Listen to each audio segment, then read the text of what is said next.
அடுத்ததா இன்னைக்கு ஹாஸ்டஸ் பண்ண போறோம்.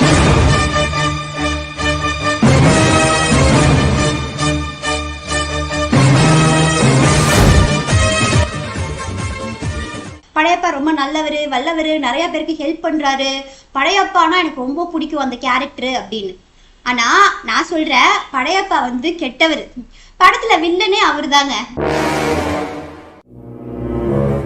ஏன், எதனால அப்படின்னு கொஸ்டின் எழலாம். அந்த கொஸ்டின்கான ஆன்சரை நான் இந்த வீடியோல சொல்ல போறேன். மறக்காம வீடியோவை கடைசி வரைக்கும் பாருங்க.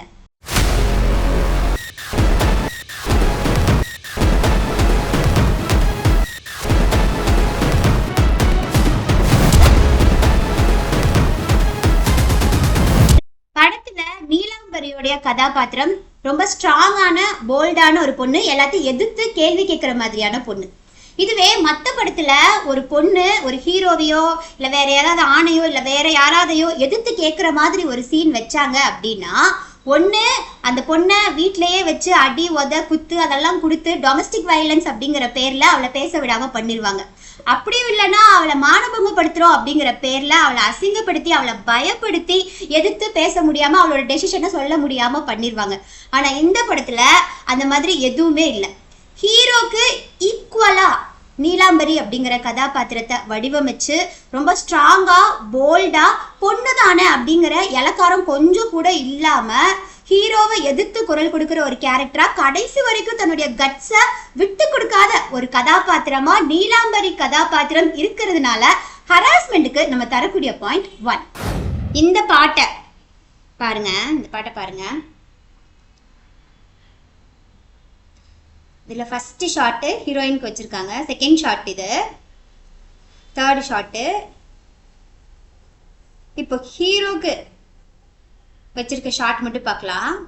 இங்க பாருங்க, ஹீரோக்கு வச்சிருக்க ஷாட் பாருங்க. அவங்க தூரத்துல இருந்து ஹீரோ வந்து நடந்து வந்துட்டு இருக்காரு. இப்போ ஹீரோயினுக்கு வச்ச ஷாட்டும் பாத்தீங்க, ஹீரோக்கு வச்ச ஷாட்டும் பாத்தீங்க. ஹீரோயினுக்கு வைக்கிற ஷாட்கள் எல்லாமே ஹீரோயினா ஒரு காட்சி பொருளா, கவர்ச்சி பொருளா காட்டுற மாதிரி இருக்கு. நிறைய படங்கள்ல நம்ம பார்த்திருப்போம், ஹீரோவும் ஹீரோயினும் லவ் பண்ணாங்க அப்படின்னா ஒரு சாங் உடனே போயிருவாங்க. இல்ல ஹீரோ ஹீரோயின் கல்யாணம் பண்ணிக்க போறாங்கன்னாலும் ஒரு சாங் போயிருவாங்க. அப்படி போகக்கூடிய சாங்ல ஹீரோவை எப்பவுமே டீசெண்டா தான் காட்டுவாங்க. ஆனா ஹீரோயின்ஸுக்கு வைக்கக்கூடிய ஷாட் மட்டும் அவங்கள ஒரு கவர்ச்சி பொருளா காட்டுற மாதிரியே இருக்கும். அதையே இந்த படத்துலயும் அப்படியே காப்பி பண்ணி வச்சிருக்கிறதுனால அப்ஜெக்டிஃபிகேஷனுக்கு 0 பாயிண்ட் தான். கருப்பு நிற பெண்களுக்கான முக்கியத்துவம்ல இந்த படத்துல வர ஹீரோயின் ஆகட்டும், ஹீரோவோட அம்மாவாகட்டும், ஹீரோக்கு பிறகு போற குழந்தைகளாகட்டும் எல்லாமே வெள்ளை நிறத்துல தான் இருக்காங்க. அதாவது இந்த படத்துல இருக்கிற முக்கியமான கதாபாத்திரங்கள் எல்லாருமே வெள்ளை நிறத்துல தான் இருக்காங்க. ஹீரோயினோட அம்மா அப்படின்னு சொல்லிட்டு ஒருத்தங்க வராங்க, அவங்க மட்டும் ஒரு கருப்பு நிற பெண்ணா இருக்காங்க. அவங்கள வந்து இந்த படத்துல ஏழையா காமிச்சிருக்காங்க, பிளஸ் ஒரு பணக்கார வீட்டுல வேலை பார்க்குற ஒரு வேலைக்காரியா காமிச்சிருக்காங்க. அண்ட் இவங்களே ஒரு டயலாக் ஒன்று சொல்றாங்க படத்துல, என்னன்னா நம்ம ஒரு காலத்துல பணக்காரியா இருந்தோம் அப்படின்னு. சப்போஸ் அந்த பணக்காரியான அம்மாவை காட்டியிருந்தாங்கன்னா பவுடர் பூசி வெள்ளையா தான் காட்டியிருப்பாங்க. ஸோ ஒரு கருப்பு நிற பெண் அப்படின்னாலே ஒன்னு அவ ஏழையா இருக்கணும், இல்லைன்னா அவ வேலைக்காரியா இருக்கணும் அப்படிங்கிற சேம் ஸ்டெரியோடிபிக்கல் மைண்ட் செட் இந்த படத்துலயும் பிரதிபலிக்கிறதுனால ரேசிசம்க்கு நம்ம தரக்கூடிய பாயிண்ட் 0. அடக்க வேணும், ஆத்திரப்படக்கூடாது, அமைதியா இருக்கணும், அதிகாரம் பண்ணக்கூடாது, கட்டுப்பாடா இருக்கணும், இப்படி கத்தக்கூடாது, பயபக்தியா இருக்கணும், இப்படி பஜாரித்தனம் பண்ணக்கூடாது, மொத்தத்துல பொம்பளைனா பொம்பளையா இருக்கணும். இதுக்கு ஒரு கவுண்டர் டயலாக் நான் வச்சிருக்கேங்க. ஆம்பளை எப்படி இருக்கணும் தெரியுமா? ஆம்பளைன்னா பொண்ணுங்களை மதிக்கணும், மிதிக்க கூடாது, அன்பா இருக்கணும், ஆதிக்கம் பண்ணக்கூடாது, கன்சிடர் பண்ணணும், கண்ட்ரோல் பண்ணக்கூடாது, பொண்ணுங்களுடைய அதிகாரத்தை பார்த்து முதல்ல பொறாமப்படக்கூடாது, எங்களோட புத்திசாலித்தனத்தை ஏத்துக்கணும், மொத்தத்துல ஆம்பளையா இருக்கணும். இல்ல எனக்கு ஒரு விஷயம் புரியவே இல்லை. ஒரு பொண்ணு கொஞ்சம் நல்லா படிக்கிறா, மாடர்ன் ட்ரெஸ் போடுறா, எல்லாத்தையும் எதிர்த்து பேசுறா அப்படின்னாலே அவ திமிரு பிடிச்சவ, அவ வந்து கெட்டவ, அதுவும் இல்லாம அவ ஒரு பொம்பளையே கிடையாது, அவளை நம்ம மனுஷியா கூட ஏத்துக்கிறதே கிடையாது.